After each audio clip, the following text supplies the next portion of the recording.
Hello everyone, hope all of you are doing well. आज तक मैंने जितने भी सारे वीडियोस बनाए थे यूट्यूब में, वो सारे बंगाली में थे, मेरे मदर टंग में।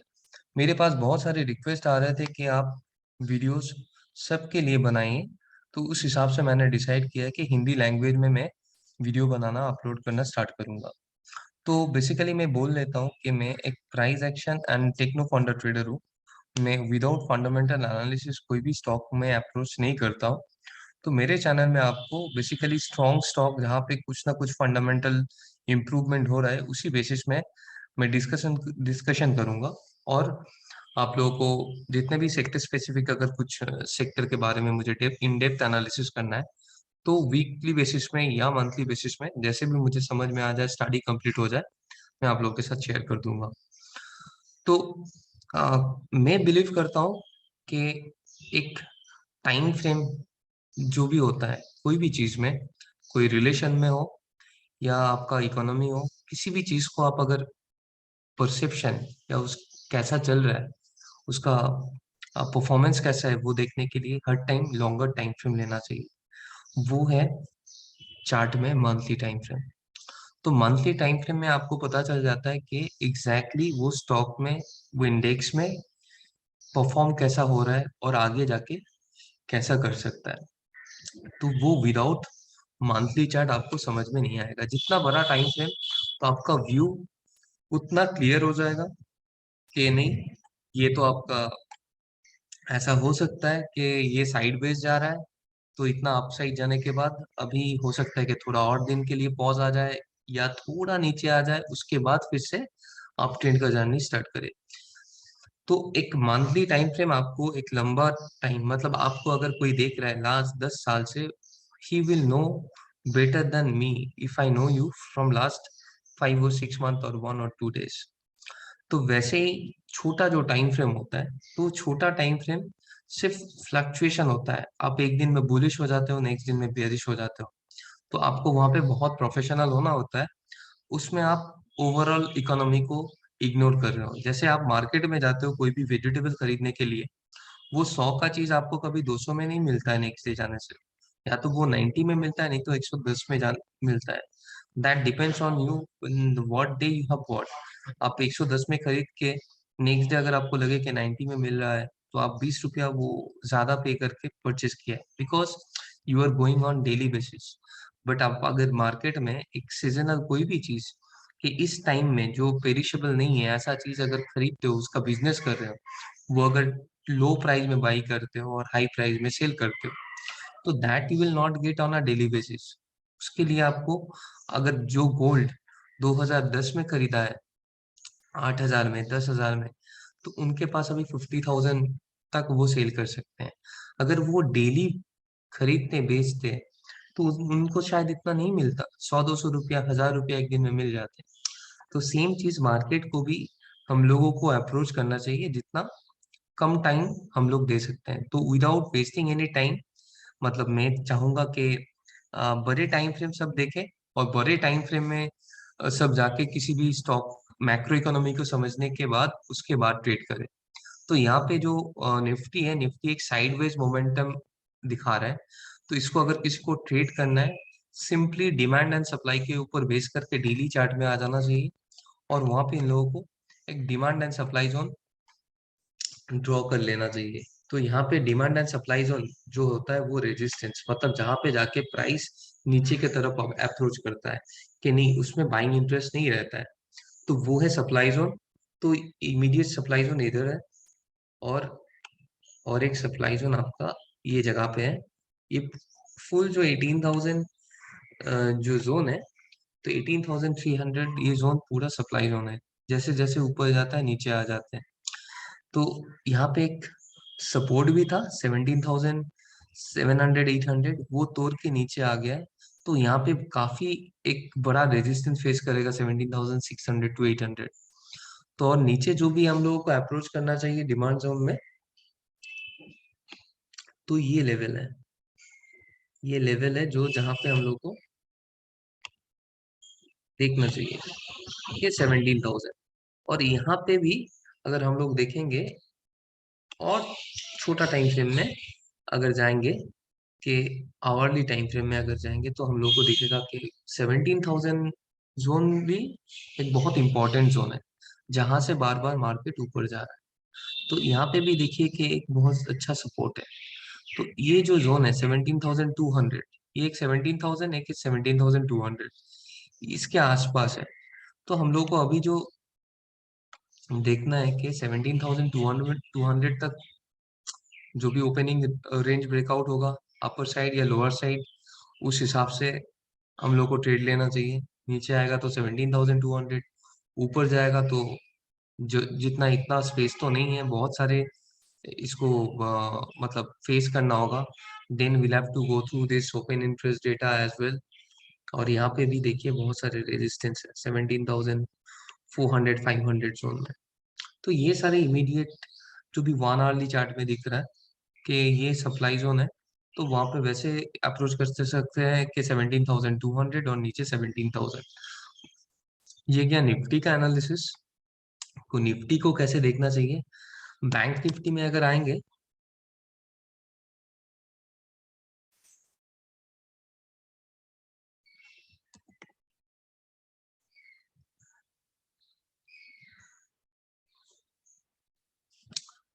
तो वही चीज है, मंथली चार्ट में अगर आ जाते हैं,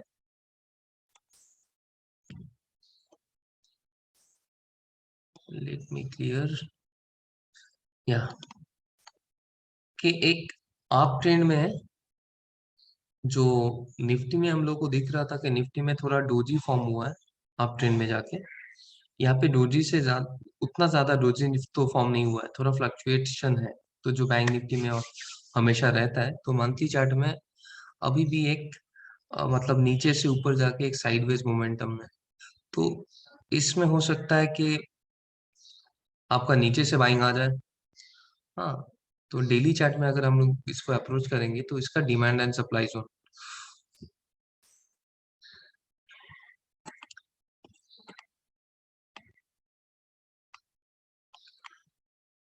देखिए, यहाँ पे सेम डिमांड सप्लाई जोन ये जगह पे है।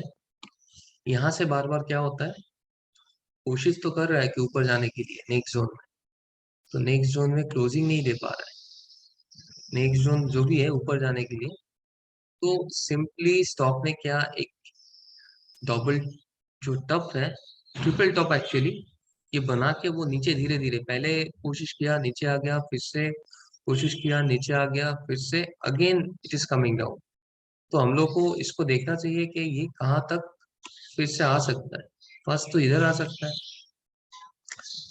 सेकंड और अगर गिर जाता है तो इधर आ सकता है। ये तो बहुत लंबा टाइम फ्रेम का बात हुआ, एक दिन में इतना नहीं आ जाएगा कि 38,000 से आपका 34,000 आ जाए। बट जो भी डिमांड जोन है वो मैं आप लोगों के लिए दे रहा हूँ। तो इसको आप आवरली टाइम फ्रेम में अगर जाएंगे, आवरली टाइम फ्रेम में देखेंगे कि ये जो है जोन है, ये सारे एक डिमांड जोन है। फर्स्ट है, आवरली में अगर जाएंगे, आवरली में क्लियर कट आपको, और क्योंकि आप डेली अप्रोच कर रहे हैं ट्रेडिंग करने के लिए, तो ट्रेडिंग करने के लिए आवरली टाइम फ्रेम जो कंटिन्यूअस वोलेटिलिटी पसंद करते हैं, तो उन लोगों को क्लियर कट दिखेगा। ये सिंपल एक 37,400, अभी 38,400 है। तो यहाँ पे एक सप्लाई जोन है और यहाँ पे भी कुछ कुछ रेजिस्टेंस है। तो हम लोग एक 38,000 का टारगेट और 37,200 का टारगेट बना के चल सकता है। तो ये है आपका बैंक निफ्टी एंड निफ्टी में, तो इंडेक्स में जो लोग ट्रेडिंग करना पसंद करते हैं। और दो स्टॉक मैं बताना चाहूंगा जिसमें हर कोई देख सकता है। एक है ईस्ट मीडिया। तो ये स्टॉक में क्या हुआ है,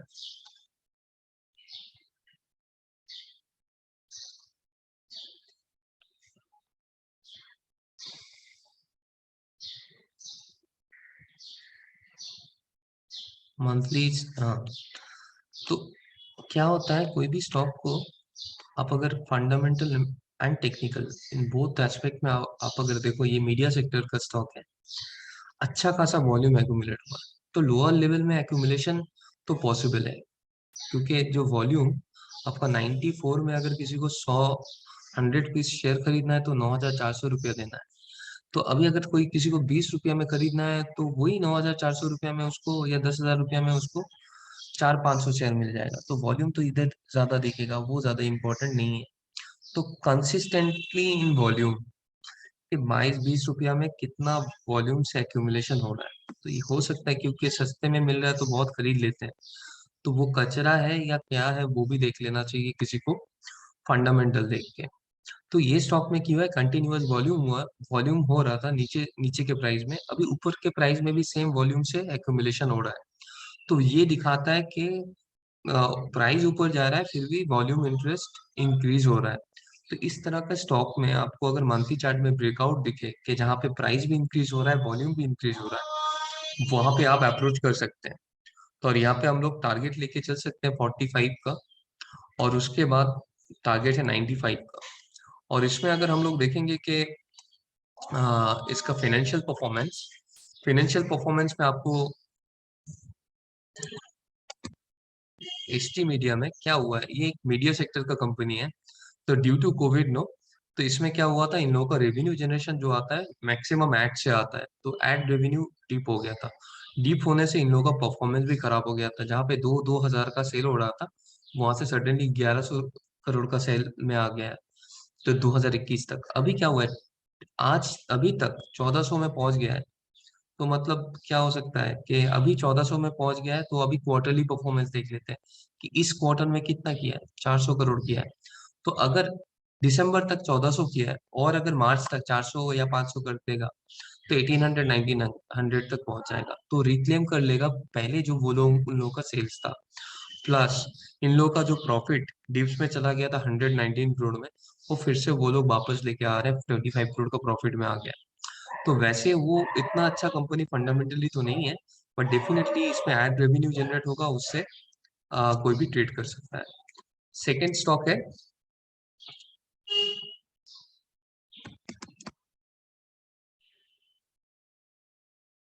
थोड़ा स्लो है, स्नाइडर इलेक्ट्रिक। तो इसमें भी अगर हम लोग मंथली चार्ट में जाएंगे, हर टाइम मंथली चार्ट में जाके हम लोग को अप्रोच करना चाहिए कि मंथली चार्ट में हम लोग को दिखेगा कि स्टॉक तो 234 रुपये में था, वहां से धीरे धीरे धीरे धीरे वो नीचे आ गया है। नीचे आने के बाद यहाँ पे बहुत सारे एक्यूमुलेशन हुआ है, और जो एक्यूमुलेशन हुआ है, तो एक्यूमुलेशन कभी भी कोई बड़ा प्लेयर स्मार्ट मनी कभी एक दिन में नहीं करता है। तो उन लोग हर टाइम ये stock accumulation over a period of time करते हैं, उसके बाद जाके इसको ऊपर लेके चले जाते हैं, जैसे उस लोग का फंडामेंटल फंडामेंटल परफॉर्मेंस अच्छा होता जाता है। तो आप अगर फंडामेंटल देखेंगे कि यहाँ पे क्या हुआ है इस कंपनी में,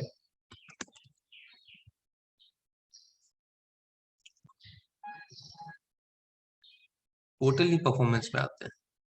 अब देखो कि यहाँ पे जहाँ पे 200-300 करोड़ का सेल्स था, हाईएस्ट एवर सेल्स हुआ है, 600 करोड़ का सेल हुआ है।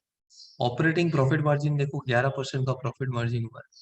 तो ये ऑपरेटिंग प्रॉफिट मार्जिन मैंने कई सारे वीडियो में बोला है कि कोई भी कंपनी, अगर छोटा कंपनी जिसका सेल्स अच्छा हो रहा है और उसके साथ साथ उसका ऑपरेटिंग प्रॉफिट मार्जिन इंक्रीज हो रहा है, तो ऑपरेटिंग प्रॉफिट मार्जिन क्या होता है, 100 रुपया का आप 2% मार्जिन में काम करते थे ना, आप डोमिनेट कर पाते थे सेलिंग के टाइम, तो आपको क्या होता था, 2 रुपये का प्रॉफिट होता है।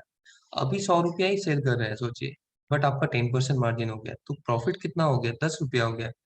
तो ये दिखाता है कि कोई कंपनी के प्रोडक्ट में उतना ताकत है कि वो मार्केट से वही सेल कर रहा है, उससे बेटर सेल कर रहा है, मार्जिन भी ज्यादा दे रहा है। तो यहाँ पे क्या हुआ है, हम लोग का सेल डबल हो गया है, और मार्जिन देखिए ये 1% से 11% आ गया है। तो हो सकता है कि ये कंपनी आगे जाके ये कंटिन्यूएशन में रखे इन लोगों का परफॉर्मेंस, और ये बहुत अच्छा परफॉर्म करे। वो सेम चीज हम लोग को यहाँ पे स्टॉक के टेक्निकल में भी दिख रहा है कि साइड वेज से अपवर्ड जाने ले रहा है। तो it is a very good investment stock. इसको कभी भी ऐसा अप्रोच नहीं करना चाहिए कि एक दो दिन के लिए इसको, इन बिटवीन मार्केट में वोलेटिलिटी आएगा, 10-20% थोड़ा इधर उधर हो सकता है स्टॉक, 20% अगर कोई भी यहाँ से अगर जब भी यहाँ पे भी कोई वॉल्यूम में खरीदा है, तो खरीदने के बाद अगर जैसे आ गया ना 99 में, 140 से 130 से 100 में, वो घबरा नहीं जाते हैं। वो देखते हैं कि फंडामेंटली इसमें क्या अच्छा हो रहा है, नहीं हो रहा है। आप डेफिनेटली स्टॉप लॉस रखो। स्टॉप लॉस रखने की जगह कहाँ पे होगा? कोई भी जहाँ पे स्मार्ट मनी एंट्री किया है, क्योंकि उन लोगों ने बड़े पैमाने में वहाँ पे आपका एंट्री लिया है, 100 करोड़ के, 200 करोड़ का। आप 1-2 लाख में एंट्री लिया है, तो आपका लूज होगा तो क्या होगा? 20-30 हजार, 30% डाउन होगा तो 20-30 हजार का लॉस होगा। बट किसी का 100 करोड़ जा रहा है, से 30-40% चले जाने से 40-50 करोड़ का लूज हो रहा है। तो वो लोग नहीं चाहेंगे, तो आप वेट करो। या तो अगर कुछ आपको दिखे फाइनेंशियल परफॉर्मेंस में जो अच्छा नहीं हो रहा है, तो उस हिसाब से एग्जिट करो। जहाँ से स्मार्ट मनी एंट्री लिया है उसके नीचे कहीं पे भी। तो anyways, I feel that this stock is very good to stay invested for a longer period of time. So आज के लिए इतना ही। Okay, thank you everyone.